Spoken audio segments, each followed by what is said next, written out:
have the killer tomatoes. They'll beat you, bash you, squish you, mash you, chew you up for brunch, and finish you off for dinner or lunch. Munch, munch, dinner or lunch, munch, munch, dinner or lunch.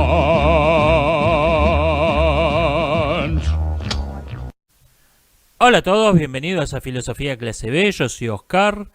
El viernes pasado hice una prueba piloto de transmitir en directo en Filosofía de Película. Creo que fue un éxito desde todo punto de vista.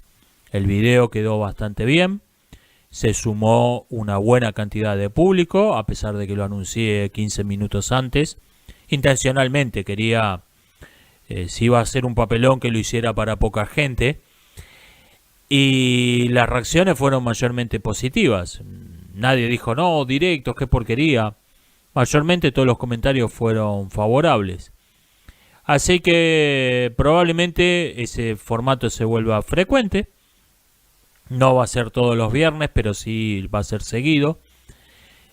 Probablemente los respondiendo comentarios tengan algunas veces acá en Filosofía Clase B, tengan el formato de transmisiones en directos. Probablemente los leyendo las noticias o leyendo la información. Veremos. Por cierto, voy a hacer una encuesta tanto en Filosofía de Película como en Filosofía Clase B, preguntando si les parece que esa sección, leyendo las noticias, debería pasar al canal secundario o está bien en Filosofía de Película. Si me dan una mano respondiendo la encuesta, gracias. Me están ayudando con el canal, con los canales, en este caso. Me preguntan qué pienso del hispanismo o cierta idealización de la corona española que hay en Latinoamérica. Yo creo que es una idea propia de un pueblo infantil inmaduro. La idea de necesitamos tener un Estado papá que nos gobierne porque nosotros somos demasiado estúpidos para gobernarnos solos. En la nueva versión del viejo dicho de que qué error que nos mandamos tirando el aceite hirviendo a los ingleses, tendríamos que haber dejado que tomen Buenos Aires. No es la misma idea, es la misma forma de pensar. Es una idea propia de gente infantil inmadura que se considera que no es no es responsable de sus actos y se considera sin sentir vergüenza que es incapaz de gobernarse a sí misma. Por cierto, la demonización del Imperio Español procede de exactamente el mismo set de ideas, la misma forma de pensar que la idealización actual. Cuando un tipo como AMLO te dice, no, todo lo que está mal en México es culpa de la corona española, estás oyendo a un niño. Estás oyendo hablar a un niño, a un menor de edad, que está gobernando un país, pero es un niño, es un menor de edad. Y tiene pelo blanco. Nada de esto. Estamos hablando de la forma de pensar. Mentalmente es un menor de edad. Me preguntan qué opino de la energía geotérmica. Creo que es una buena idea para algunos lugares muy específicos del planeta. Donde tenés el magma a menos de 1 kilómetro de la superficie. Bueno, ahí mandar agua, calentarla con la misma tierra y usar eso para generar energía eléctrica parece ser una buena idea.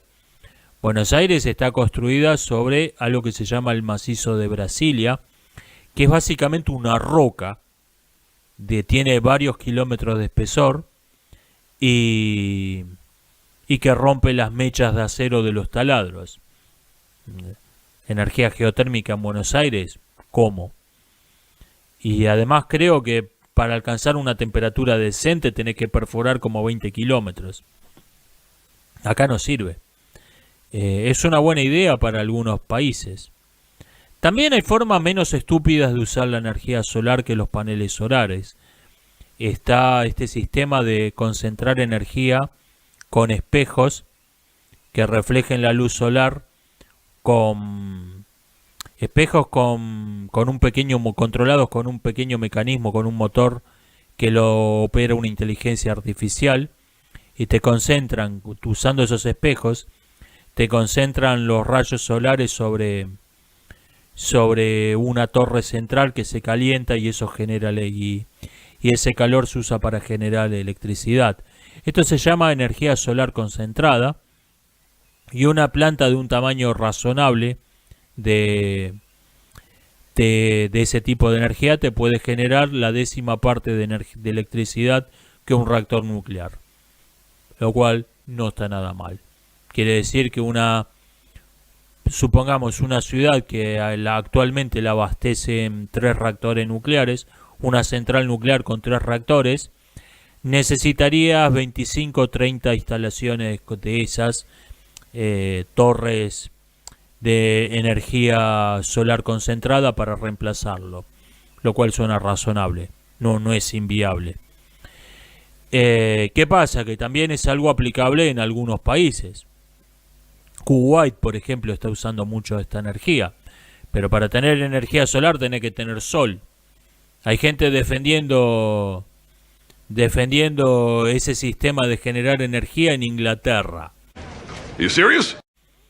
A ver, para tener energía solar tenés que tener sol, me parece. Pequeño detalle. Pero el problema con todas estas cuestiones es que están viendo, es ingenioso, genera energía, por lo tanto es una buena fuente de energía. No, eso lo único que demuestra es que es una fuente de energía. El petróleo, el carbón, el gas, se están acabando. Y no queda tanto. Las estimaciones hechas por los geólogos dicen que tenemos combustibles fósiles para medio siglo. Tenemos petróleo para 50 años más. Siendo prudentes, 40. O sea, para el 2060 tenemos que tener una energía que funcione y que tenga el potencial de reemplazar al petróleo. El único candidato es la energía nuclear, en todas sus formas. Fisión de uranio, fisión de otros elementos, que esto se ha inventado, se ha desarrollado hace poco, o la energía de fusión. Son los únicos candidatos. Ya no es que se ve bonito, que lindo todos los espejitos. No, tenemos que tener, el mundo tiene que tener, para el 2060, no tenemos tiempo ilimitado, tenemos que haber desarrollado y construido y puesto en marcha algo que pueda reemplazar al petróleo. Es así de simple. Vean, en Europa, la estupidez de los dirigentes políticos aceleró una crisis que se nos viene a todos en 40 años. Vos no podés eliminar los combustibles fósiles sin tener una fuente de energía que los reemplace. En Europa dijeron, vamos a jugar a que construimos torres de viento, vamos a sacarnos fotos con los paneles solares, total tenemos el gas de los rusos. Los rusos le cortaron el gas y se están cagando de frío. No podés, simplemente en Europa la estupidez aceleró lo que va a pasar en todas partes, pero va a pasar en todas partes. Vos no podés abandonar la fuente de energía que estás usando sin tener otra fuente de energía que la reemplace. Y para el 2060 necesitamos algo que pueda reemplazar el petróleo. Punto. Vamos a echar mano de todo. Todo vale, ¿eh? Sol, no tengo problema con la energía solar, sobre todo la que funciona, la que funciona de verdad, no los paneles solares. No tengo problema con la energía eólica en algunas regiones puntuales. No tengo problema con la energía geotérmica. Vamos a echar mano de todo. Pero vamos a tener que usar la energía nuclear porque nada de esto alcanza. Me preguntan qué opino de la afirmación de que la energía de fusión va a implicar la fisión para disparar la fusión.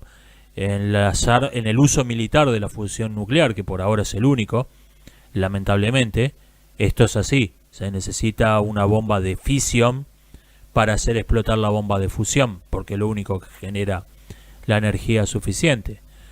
No necesariamente esto va a ser igual en el uso civil de esa tecnología. Estamos hablando de una tecnología experimental. Experimental quiere decir que todavía no existe. No sabemos qué características va a tener. Si necesita la fisión para ponerla en marcha, esto ok, va a ser una pega, pero de todos modos sigue siendo una buena idea. O sea, es mejor una energía que necesita como paso previo desagradable la fisión nuclear y no una energía que sea la fisión nuclear. Sigue siendo preferible, aunque obviamente es una pega, es una contra, si este es el caso. Y de todos modos no sabemos que este va a ser el caso. Me preguntan cómo distinguir una verdadera medicina de una pseudomedicina. Vea, un rasgo que caracteriza a todo lo que tiene verdadera base científica es que tiene un error asociado. Una característica casi exclusiva, diría, o sea, lo podemos usar como definición de un escrito científico, es que tiene un número. El escrito científico o paper tiene un número que se llama sigma, que el número de sigma indica cuál es la probabilidad matemática de lo que está diciendo ese artículo sea falso, sea un error. Esto es algo que tiene que estar invariablemente en todo escrito científico y que prácticamente no está en ningún escrito que no sea científico. O sea, lo podemos usar como definición. Una publicación científica es un artículo que tiene un número sigma, un error de un número sigma del margen de error. Eso es definitorio de lo que es un escrito científico. Lo podemos usar como definición. Cuando usted pregunta, le voy a inyectar esto, ¿cuáles son los peligros? ¿Cuál es el margen de error? ¿Cuál es la probabilidad de que eso no sirva para nada? O peor todavía, que sea dañino.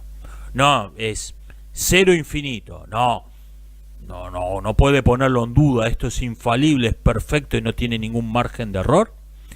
Eso es la prueba decisiva, clarísima, indudable de que está ante charlatanería pseudocientífica. Por lo tanto, ante falsa medicina.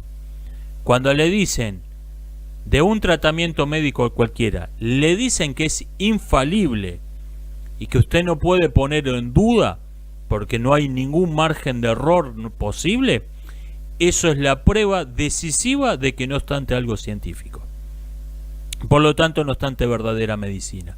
Está ante curanderismo, probablemente curanderismo institucionalizado, curanderismo ejercido por gente que tiene títulos universitarios, curanderismo avalado por el Ministerio de Salud, pero sigue siendo curanderismo. Me preguntan qué opino del James Bond negro que van a tener, que va a haber en... Nada, que a alguien le sorprende. ¿Sabe que en uno de los primeros videos de filosofía clase B me preguntaron a quién elegiría yo como James Bond?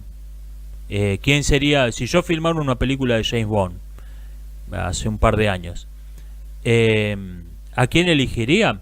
¿Sabe cuál fue mi respuesta? Anthony Mackie. Mi elección de casting para James Bond sería Anthony Mackie hoy. Y no ha pasado tanto tiempo, todavía da para el papel. Y de todos modos, creo que va a ser el James Bond negro, va a ser un completo desastre.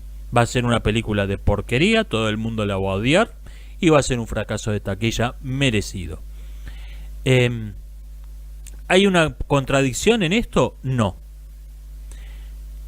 Yo dije, cuando me preguntaron quién creía que sería un buen James Bond, dije Anthony Mackie. No dije un negro. Dije Anthony Mackie. Y esto es una diferencia abismal. No importa que Mackie sea negro. Es una diferencia abismal una idea y otra.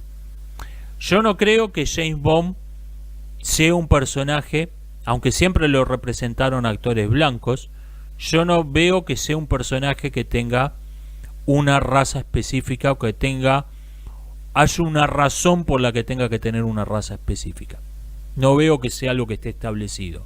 Simplemente siempre fue representado por actores blancos. pero no veo que esto sea necesario. Hacer una James Bond mujer es ridículo. Sí está establecido que ese personaje es hombre y no puede ser otra cosa que hombre. Esto sí es ridículo. Un personaje, cuando se cambia de raza un personaje, hay que ver dos asuntos. Una, si esto tiene sentido históricamente. Por ejemplo, si estás representando una persona que sabemos cómo se veía en la realidad. Por ejemplo, un yankee haciendo de Gengis Khan es algo increíblemente ridículo.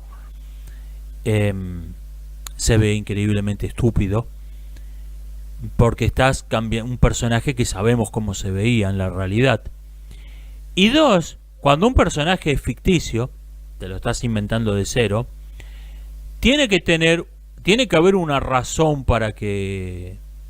A veces puede ser que no haya una razón para que tenga un determinado tipo racial, simplemente tiene que tener alguno, James Bond, o a veces hay una razón y se ve ridículo, aunque sea un personaje ficticio, se ve ridículo que no tenga el tipo racial que uno espera de ese personaje.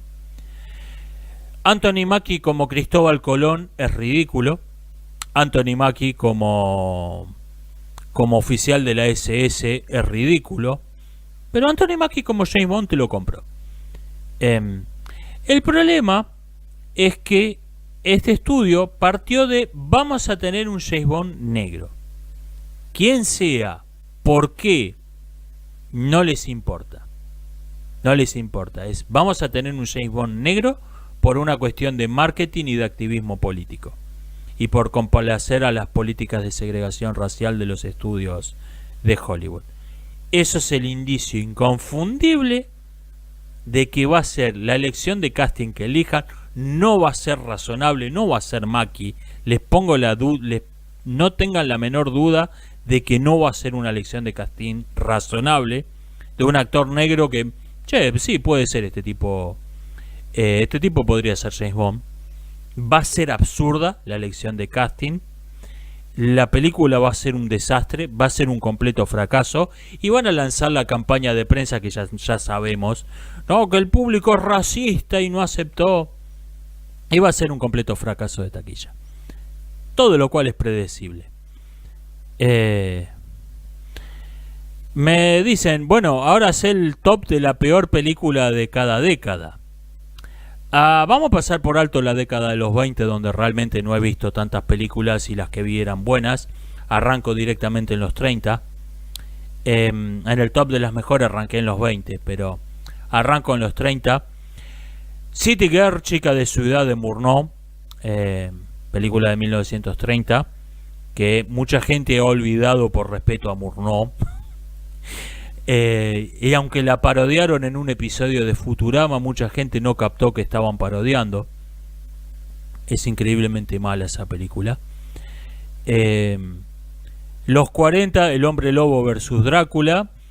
Mitad porque no porque sea tan mala, sino porque es probablemente la primera película o la primera película exitosa que tuvo la palabra versus en el título. Los 50, Plan 9 del espacio exterior, como podría no ser la peor película de los 50. En los 60 voy a hacer una mención especial a Manos de Hand of Fate, que yo esa película la vi, no soy muy fan del cine tan malo que es bueno. Yo la vi porque no lo podía creer. Yo la vi porque no podía creer las cosas que había escuchado de esa película. Sí, es probablemente la peor película de la historia del cine. Pero me voy a quedar con Horror of Spider Island, los horrores de la isla de las arañas, que es una película de arañas monstruosas atacando chicas en bikinis. ¿Qué tan mal te puede salir? ¿Cómo podés cagarla esa premisa? Bueno, estos tipos se las ingeniaron de algún modo. Los 70, Black Moon, Luna Negra, que he escuchado gente que la cree una gran película, una obra de arte. Black Moon es una distopía, supongo, de un futuro donde hay una literal guerra de los sexos, o sea, los hombres están en guerra con las mujeres. Con esa premisa podés hacer dos cosas: una sátira de ideologías como el feminismo en Shitou y similares, o una versión porno de Conan el Bárbaro, o mejor todavía, una versión porno de Conan el Bárbaro que satirice el feminismo. El problema con Black Moon es que se toma mortalmente en serio. Black Moon está en mi podio de las 3 peores películas que vi en mi vida, sin duda. Quizás es el número 1. Probablemente es la peor película que vi en mi vida. Los 80, Superman 4. No tanto por lo mala que es en sí, sino por la plaga de películas 4, 5, 6, 7, al infinito y más allá de la década del 80. Que continuó, pero se inicia en los 80 y fue peor que nunca en los 80s. Los 90, mención imprescindible, inevitable a Troll 2, como no la iba a mencionar. Mención honorífica o deshonrosa a Dino Rex, que fue la película donde muchos nos empezamos a dar cuenta de que Whoopi Goldberg no era tan graciosa como habíamos creído después de ver Ghost. Pero me tengo que quedar con una, y va a ser Striptease, la película que creo que acabó con la carrera de Demi Moore. Es otra que está, sin dudas, está en el top de las 3 peores películas que vi en mi vida, Striptease. En los 2000, The Room, otra, ¿cómo podía no ser The Room la peor película de los 2000? Y de los 2010, imposible no mencionar a la película de los emojis, de Emoji Movie, pero me voy a quedar con Sé quién me mató, con I Know Who Killed Me, que completa mi podio de las 3 peores películas que vi en mi vida. Del 2020 va menos de un tercio de la década, así que no digo nada. Me han dicho que tengo que ver Smile, Sonríe, o Sonríe creo que sería la traducción correcta.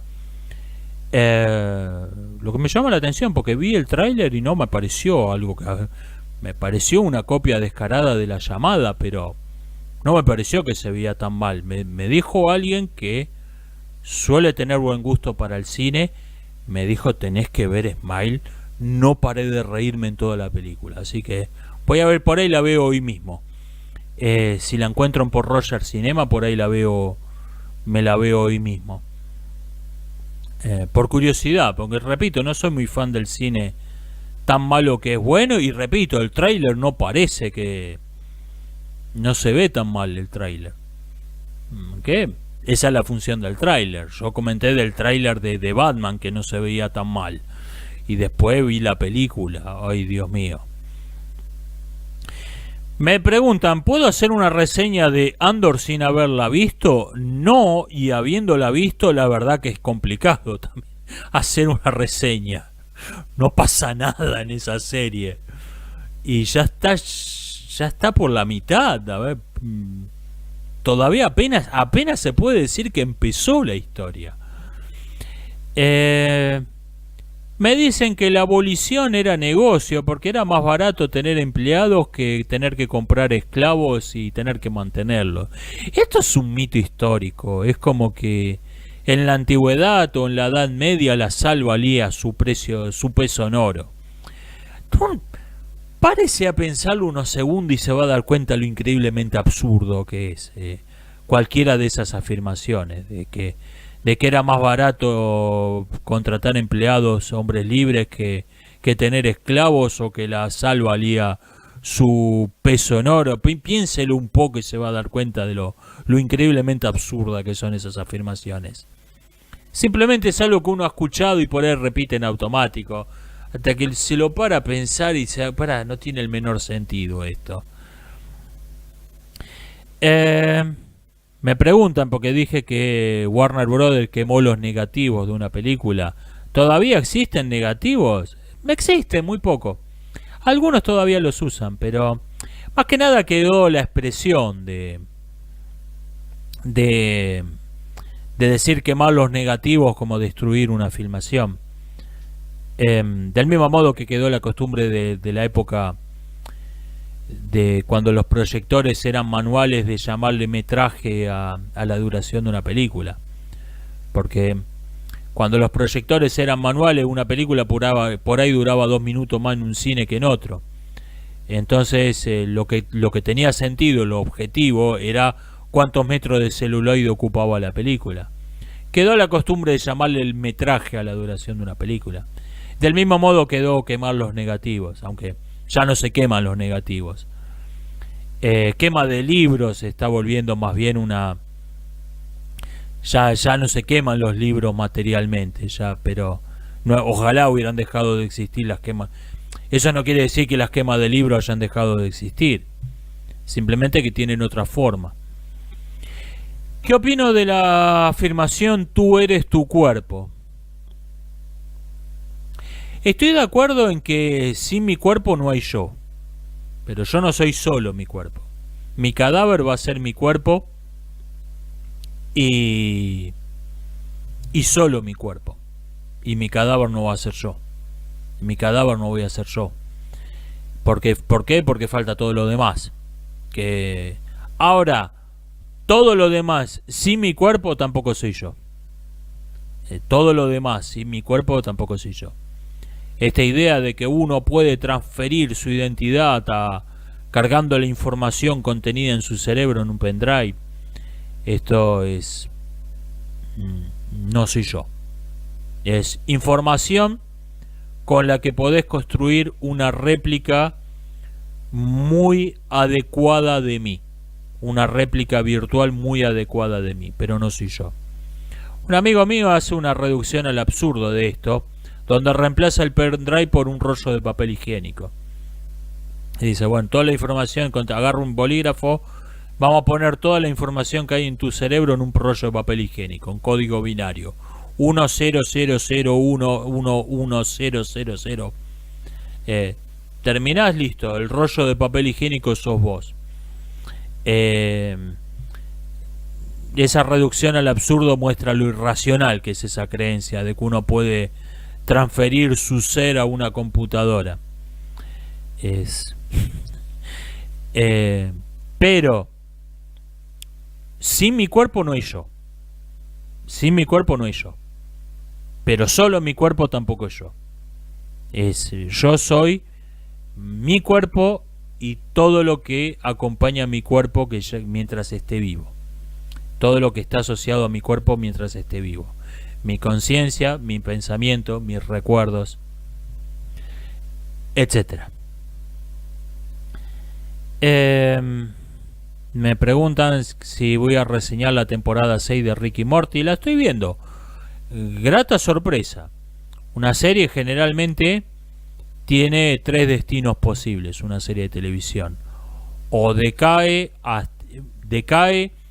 empieza a perder audiencia. Como pierde audiencia, le bajan el presupuesto. Esto hace caer la calidad, lo cual lleva a que más espectadores abandonen la serie y entra en un círculo vicioso hasta que no la está viendo casi nadie y la cancelan. 2, viendo que han entrado en el círculo vicioso de la decadencia, quieren relanzar la serie con un giro dramático, generalmente introduciendo un nuevo personaje al elenco principal, un nuevo personaje recurrente, con un cambio de tono dramático. Ok, vamos a empezar esta serie de nuevo, lo cual acelera la decadencia y se cancela antes de lo que se hubiera cancelado.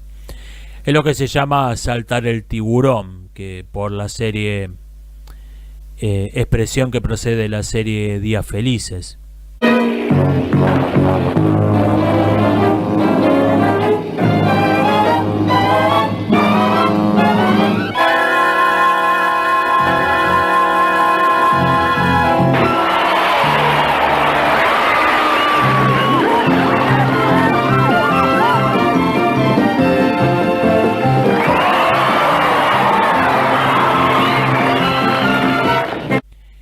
Y si no, una serie decae, pero tiene un público, tiene un núcleo duro de fans incondicionales, por lo que siempre tiene un rating que la mantiene, aunque la calidad del show siga cayendo, hundiéndose en fosas abismales, sea increíblemente lo mala que sea increíble, hay un núcleo de fans incondicionales que la siguen viendo y por lo tanto nunca la cancelan, como los Simpsons.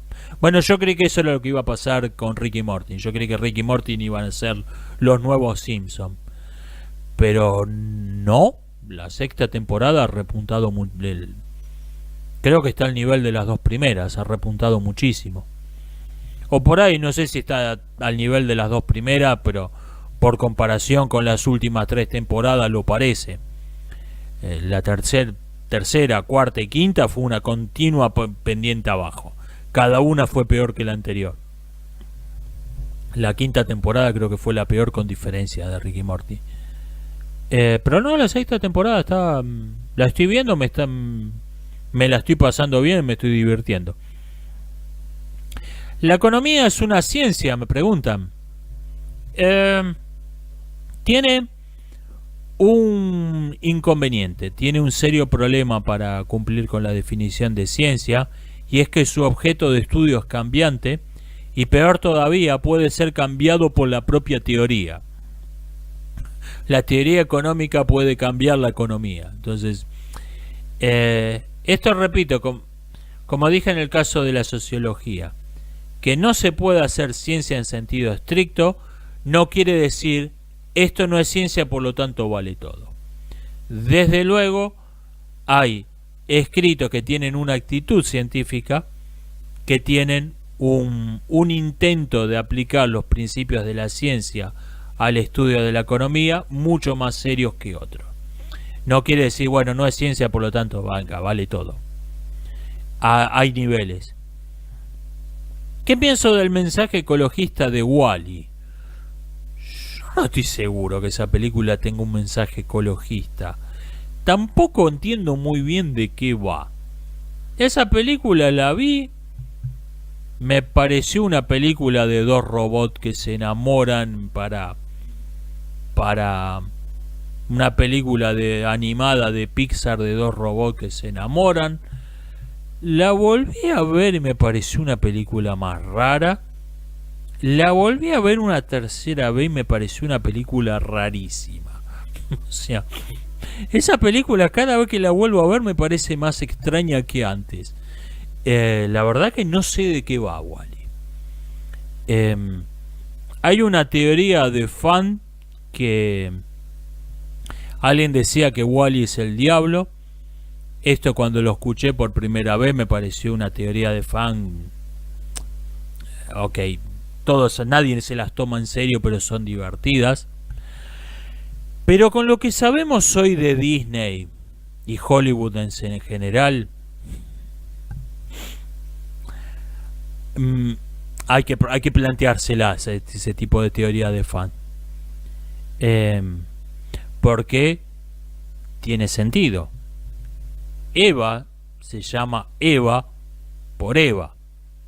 Entonces uno, por sentido común, piensa, bueno, Wall-E es Adán.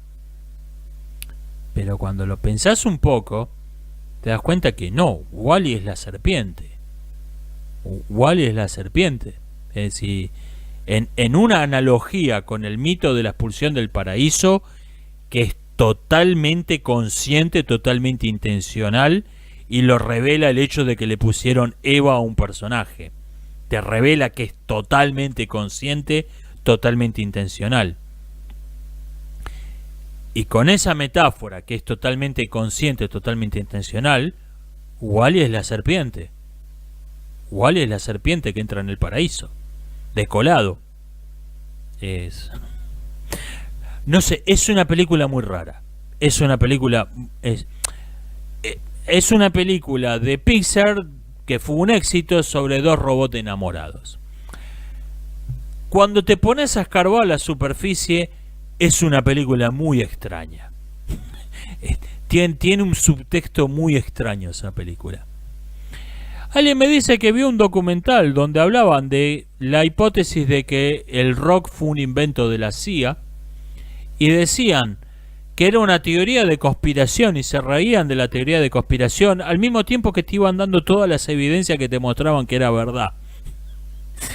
Yo vi hace poco un video en YouTube, no voy a decir de quién porque me gusta mucho su canal, no me gustó ese video pero me gusta mucho su canal, donde vi lo mismo hablando sobre la masonería y otras sociedades secretas. Te estaba dando todos los documentos históricos sobre el origen de esas sociedades, sobre el poder que tienen, y al mismo tiempo te lo presentaba como una teoría delirante de gente que tiene un sombrero de aluminio en la cabeza. Lo mismo que te estaba mostrando con información bien documentada. Las creencias de la gente son una cosa rara. Alguien puede creer en algo de lo que no tiene ninguna evidencia y puede burlarse como una locura de lo que está viendo delante de los ojos. Las dos cosas vienen de la mano. Me preguntan qué pienso del proteccionismo. El problema con el rechazo del proteccionismo es el mismo problema con ese faraón egipcio loco que declaró la guerra unilateralmente. Se olvidó de preguntarle a los hititas si estaban de acuerdo con la paz, porque con su pacifismo, así que los hititas invadieron, saquearon Egipto. El pacifismo, no, vamos a desarmar el ejército porque amor y paz, loco, la guerra es mala. Ajá, sí, muy bonito. ¿Y qué hacemos con los 200 países no pacifistas que hay en el planeta? Está bien, nosotros desarmamos nuestro ejército. ¿Y qué hacemos con todos los demás que no son pacifistas y conservan su ejército? El proteccionismo es la misma forma de reaccionar. No, viva la libertad, carajo, libre mercado, abramos la frontera, que libre competencia. Ajá, sí, libre competencia con un régimen comunista que expropia las materias primas. El Estado se roba las materias primas y las manufactura en campos de concentración con mano de obra esclava. O sea, tenés que competir libremente con eso, con una materia prima con costo cero, el costo de ir a robarla, y mano de obra cero, el costo de tener un tipo cagado de hambre encadenado a una máquina. Bien. Viva la libertad, carajo. El proteccionismo existe. El proteccionismo existe y no puede no existir, porque los países tienen distintas condiciones económicas y un país no puede dejar de proteger a su industria nacional sin destruirla por completo, la industria nacional. Decía el desertor del KGB Yuri Bezmenov, porque decía que el pacifismo era una farsa inventada por el KGB, que todas las organizaciones pacifistas estaban controladas por el Partido Comunista. Y un periodista le dijo, lo quiso moderar y le dijo, bueno, no sé las organizaciones, pero ¿no le parece que mucha gente que va a las manifestaciones y comparte eslóganes pacifistas lo hace por un genuino repudio de la guerra y del militarismo y que son gente honesta? Y Bezmenov le contestó que el pacifista más honesto del mundo, o sea, vamos a imaginar el pacifista más honesto del mundo, no podía dejar de notar que no había pacifistas en la Unión Soviética. Le estaba viendo que no existía el pacifismo soviético, que no había pacifistas en la Unión Soviética, y fingía no verlo. Fingía que ok, vamos a hacer de cuenta que esto no existe. Vamos a hacer de cuenta que no nos damos cuenta. O sea, el pacifista más honesto del mundo era un hipócrita. El pacifista más honesto del mundo era deshonesto. Bueno, el liberal más honesto del mundo no puede dejar de ver que Estados Unidos subsidia el maíz. El pacifista más honesto, el liberal más honesto del mundo ve que Estados Unidos subsidia el maíz y finge no verlo. El liberal más honesto del mundo. El proteccionismo es una necesidad, no es una opción. Desde luego, un régimen excesivo, donde el Estado tiene una excesiva intervención en la economía, te protege industrias que no debería proteger, simplemente para mantener una fuente de corrupción donde se pasan fondos públicos a bolsillos privados. No estoy poniendo en duda esto. Y cuanto más crezca el Estado, cuanto más intervenga el Estado, cuanto más fuera de control esté el Estado, más corrupción va a haber. No estoy discutiendo nada de esto. Ahora, el país que ha sido el vocero del liberalismo económico en el planeta subsidia al maíz en su territorio. Me preguntan qué opino de la teoría de la cloaca social, que dice que es buena idea legalizar algunas actividades, pero solo en algunos ámbitos restringidos, del mismo modo que es ilegal hacer en la calle lo que hacemos en los baños públicos o en los baños en general. No lo podés hacer en la calle, aunque en el baño no es delito. Mire, puede disfrazarlo, este tipo de medida puede disfrazarlo con la metáfora que quiera, de eso se llama retórica. La idea de tener dos set o tres, pero digamos dos sets de leyes en un mismo estado, en un mismo reino, en una misma ciudad, es tentadora. Es tentadora por una cuestión de maquiavelismo, es decir, de poner las consecuencias prácticas de una medida política por encima de cualquier fundamento moral o de cualquier coherencia con unos principios firmes. El problema práctico, estoy hablando, además de lo muy cuestionable éticamente que son ese tipo de políticas, no puede haber dos sistemas, dos códigos de leyes que se estén basados igual, con la misma firmeza en unos mismos principios morales. Uno tiene que ser, al menos uno de los dos códigos legales tiene que ser claramente inmoral. Pero no voy a discutir este asunto, me voy a meter en la cuestión práctica.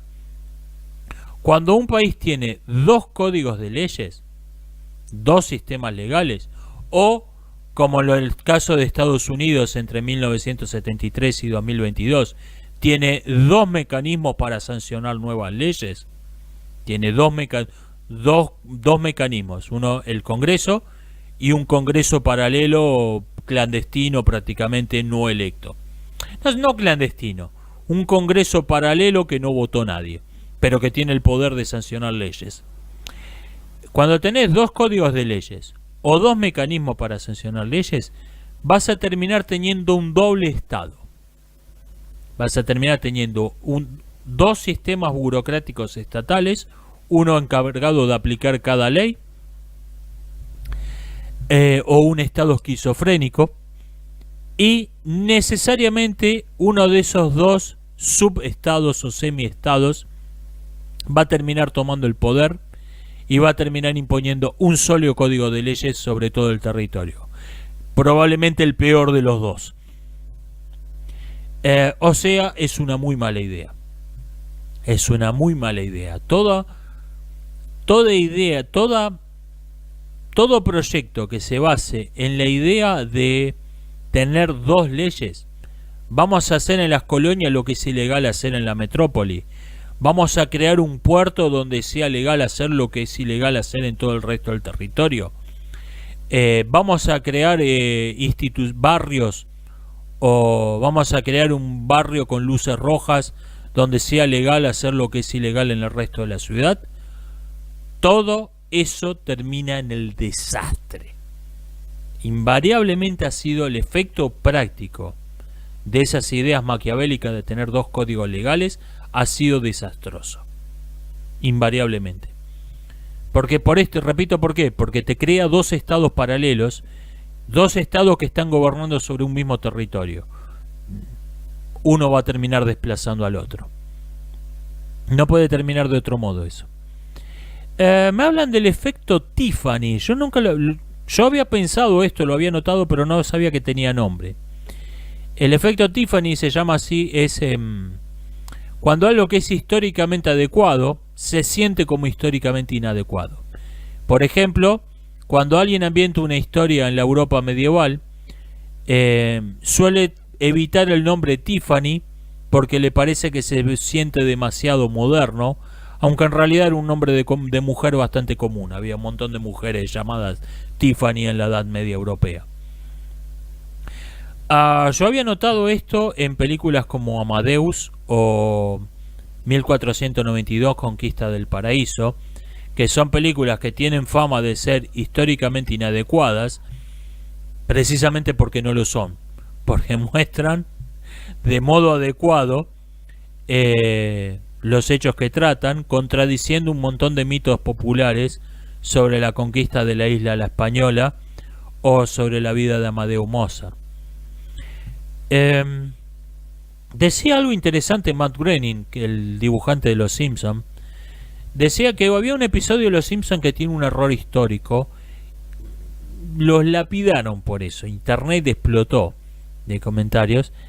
Y ellos se disculparon, dijeron que lo habían tomado de un documental de National Geographic. Y comentaba Groening que la gente se lo dejó pasar a National Geographic, pero no se lo dejó pasar a Los Simpsons. Y yo creo que ese mismo disparate lo estamos viendo ahora a gran escala. Esto que comentaba hace como 15 años, Groening. No hablo de uno de los últimos episodios. Cuando Los Simpsons todavía eran populares.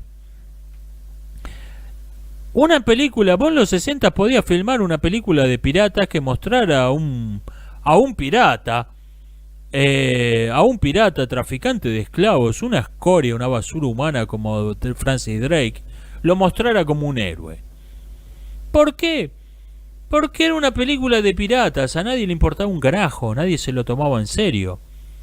Hoy en día, vos decías, bueno, vos podías, un historiador podía empezar una clase, un profesor de historia. Bueno, vamos a hablar de Francis Drake. Bueno, el cine por ahí lo pintó como un héroe, pero este tipo en realidad era una escoria. Y los alumnos decían, ok, estamos escuchando al profesor de historia, ahora no estamos viendo una película de piratas. Hoy en día, en cambio, tenés una película como La Mujer Rey, que te pinta como una heroína a alguien que fue una basura en la realidad. Pero en vez de decirte, miren, esto es un spin-off pirata de Black Panther, si quieren saber la historia real, vayan a ver documentales de historia, vayan a leer libros. En vez de eso te dicen, no, cuando nuestro spin-off pirata de Black Panther contradice los libros de historia, tenés que tomar, los libros de historia tienen que ser corregidos para que se adapten al spin-off pirata de Black Panther. Eso es lo que es una completa locura y lo que ha cambiado realmente. Que se muestren como héroes a gente que fue una basura. El nacimiento de una nación de Griffith. El Ku Klux Klan aparecen como los héroes cabalgando al rescate.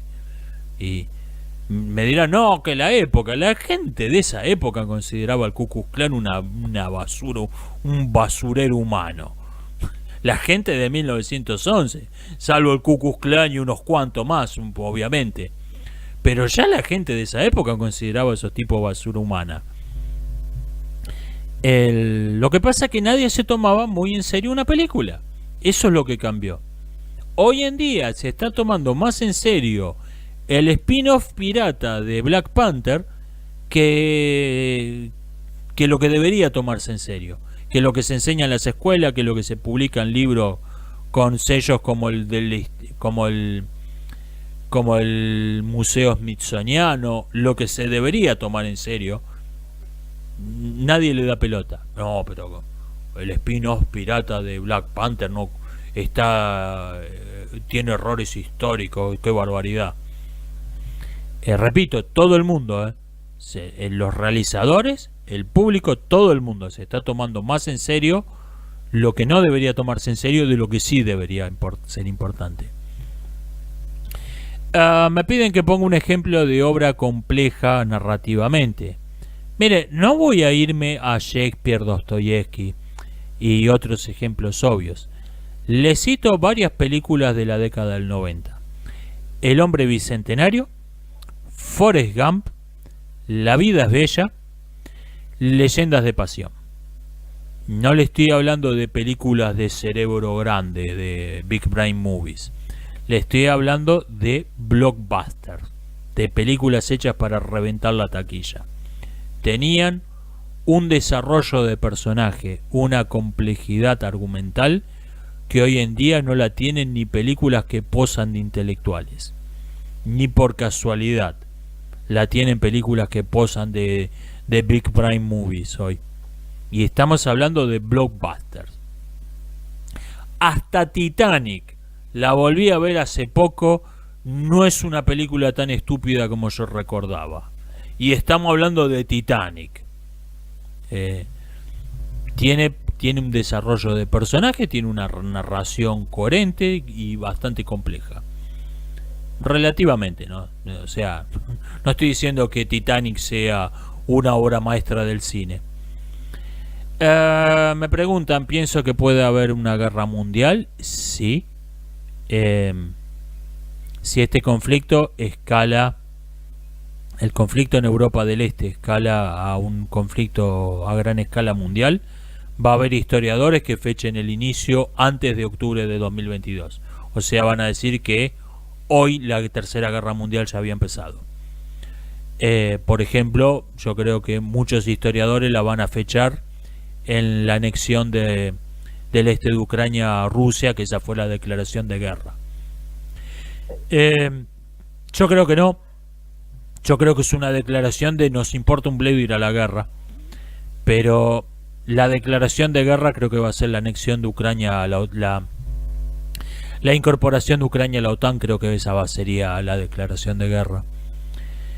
Creo que Latinoamérica / Argentina puede intervenir en el conflicto. Sí. Sí. Hay un peligroso mito que es la neutralidad latinoamericana o la neutralidad argentina específicamente. Que básicamente dice: nosotros fuimos neutrales en las dos guerras mundiales, por lo tanto nosotros nunca vamos a entrar en una guerra mundial. Como si lo que pasó efectivamente fuera inevitable, fuera necesario, fuera inimaginable que podría haber ocurrido otra cosa. Cuando uno ve la letra chica de los hechos históricos, se encuentra que aunque en cada una de las dos guerras mundiales hubo 10 incidentes diplomáticos que estuvieron así de meternos en la guerra. Así que el mito de la neutralidad latinoamericana es eso, es un mito histórico peligroso. Lleva... nosotros siempre fuimos neutrales, nosotros vamos a ser neutrales. Repito, cuando uno ve la letra chica se da cuenta que hubo 10 veces en cada una de las guerras donde estuvimos un paso de entrar. Así que el mito de la neutralidad argentina, el mito de la neutralidad latinoamericana son mitos peligrosos. Son mitos peligrosos. Esto ha sido todo por hoy. Nos estamos viendo hasta la próxima.